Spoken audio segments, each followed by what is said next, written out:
మన ప్రభువును మన రక్షకుడు అయిన యేసుక్రీస్తు ప్రభు అత్యున్నతమైన నామమున, అతి శ్రేష్టమైన నామమున, ప్రభావము కలిగిన నామమున మీ అందరికీ వందనాలు, దేవునికి స్తోత్రాలు. ఆ కృప కలిగిన దేవుడు, సజీవుడైన దేవుడు మనలందరినీ సజీవ లెక్కలో లెక్కించి మరొక నూతన దినమును మన జీవితములలో అనుగ్రహించినందుకై సమస్త మహిమ, ఘనత, ప్రభావములు ఆ యేసయ్యకు మాత్రమే చెల్లునుగాక. ఆ అద్వితీయుడు, ఆ సత్యదేవుడు ఈ నూతన దినములో మనందరికీ అనుగ్రహించిన దేవుని యొక్క వాగ్దానము, కృపావార్త. ఆదికాండము 49వ అధ్యాయము 24వ వచనం. యాకోబు కొలుచు పరాక్రమశాలి అయిన వాని హస్త బలము వలన అతని విల్లు బలమైనదగును. ఇజ్రాయేలునకు బండయు మేపెడివాడును ఆయనే. దేవునికి స్తోత్రం కలుగునుగాక, దేవునికి మహిమ కలుగునుగాక. ప్రభువునందు ప్రియమైన వారలరా, మనకు బలమైన దేవుడు, మనలను మేపెడివాడు, మనకు బండ అయిన దేవుడు యేసుక్రీస్తు ప్రభువే. ఈ నూతన దినములో నిన్ను బలపరిచే వాగ్దానం, నీకు బలాన్నిచ్చే వాగ్దానం, నీ కొరకు ఆయన దాచి ఉంచిన మేలును మేపుతూ ఆయన సన్నిధిలో బండ మీద నిన్ను నిలువబెట్టే వాగ్దానం. దేవునికి స్తోత్రం.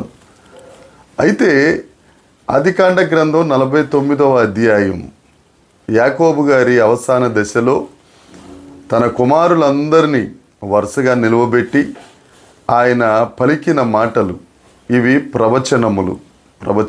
ప్రవచనములు అని అంటే ఆత్మచేత మాట్లాడబడిన మాటలు. ఒకవేళ మనుషుల వలన మాట్లాడితే వాటిని ప్రిడిక్షన్స్ అంటారు. ఇవి ఆత్మచేత మాట్లాడిన మాటలు. కాబట్టి ఆత్మచేత మాట్లాడిన ప్రవచనాలు దేవుడు మాట్లాడారు కాబట్టి తప్పకుండా నెరవేరుతాయి. ప్రిడిక్షన్స్ అలా కాదు. ప్రవచనాలు మాత్రమే అలా జరుగుతాయి. అయితే 49వ అధ్యాయంలో యాకోబు తన 12 మంది కుమారులను నిలువబెట్టి అందరినీ ఆశీర్వదించారు. కాకపోతే ఒకిద్దరిని చాలా ఎక్కువగా ఆశీర్వదించారు. వారిలో మొదటి ఆయన యోదా గారు, రెండవ ఆయన యోసేపు గారు.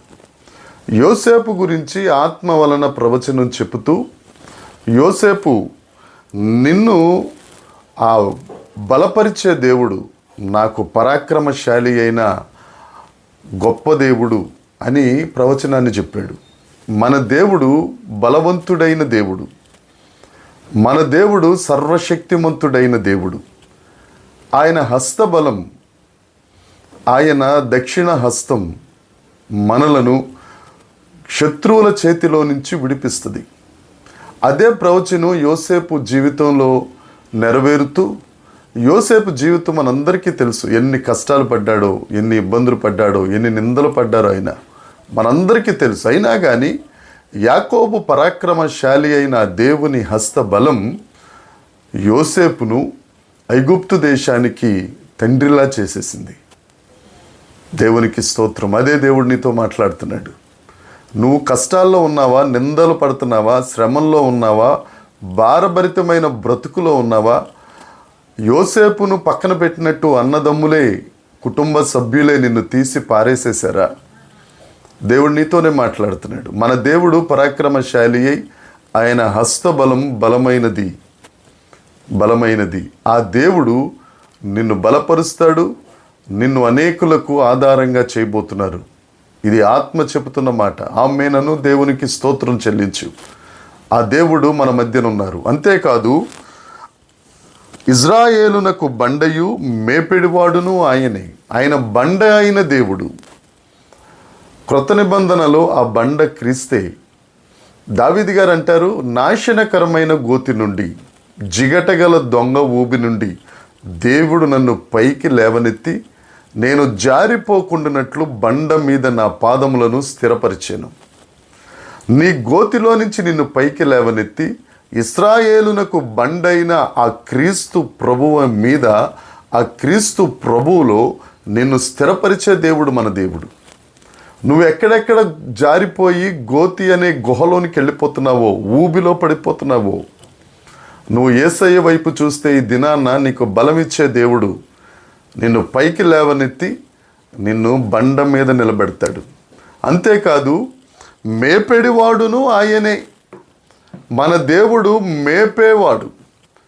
మనకు తెలిసిన చాలామంది మేసేవాళ్ళు. మన దగ్గర ఏముందో సమస్తాన్ని వాళ్ళు మేసేస్తారు. కానీ మన దేవుడు అలాంటి దేవుడు కాదు. పచ్చిక గల చోట్ల పరుండ చేసి శాంతికరమైన జలముల యొద్దకు మనల్ని నడిపించి మనలను సమృద్ధిగా మేపే దేవుడు ఆయన. మన వారందరూ మేసేస్తూ ఉంటే దేవుడు ఒక్కడే మేపుతాడండి.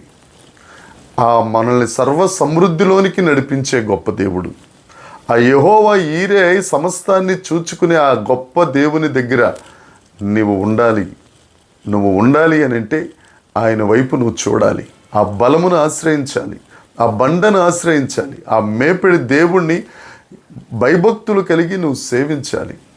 అప్పుడు ఆయన నీకు బలాన్ని ఇస్తారు, నీకు బండగా ఉండి నీ అడుగులు స్థిరపరుస్తారు. నీకు కావలసిన సర్వ సమృద్ధిని, నీ కుటుంబానికి కావలసిన సర్వ సమృద్ధిని, నీ సంఘానికి కావలసిన సర్వ సమృద్ధిని అనుగ్రహించే దేవుడు ఈ దినాన్న నీకు వాగ్దానం చేస్తున్నారు. ఈ దినమంతా ఈ వాగ్దానాన్ని మననం చేసుకుందాం, ధ్యానిద్దాం. దేవుడు తప్పక నీకు బలాన్ని అనుగ్రహించి నిన్ను బండ మీద నిలువబెట్టి నీకు కావలసిన సర్వ సమృద్ధిని దేవుడు అనుగ్రహించునుగాక. ఆమేన్. ప్రార్థన చేసుకుందాం. పరలోకమందున్న మా తండ్రి, పరిశుద్ధుడా నీకు స్తోత్రం. మీరిచ్చిన ప్రభువా ఈ ప్రవచన వాక్కును బట్టి నీకు వందనాలు.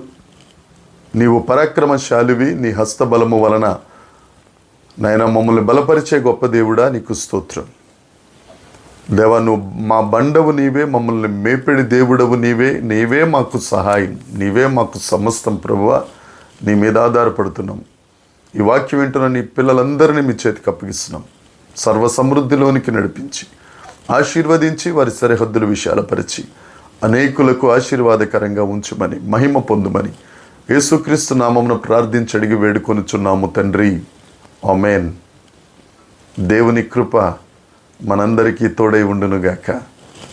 ఆమేన్, ఆమేన్, ఆమేన్.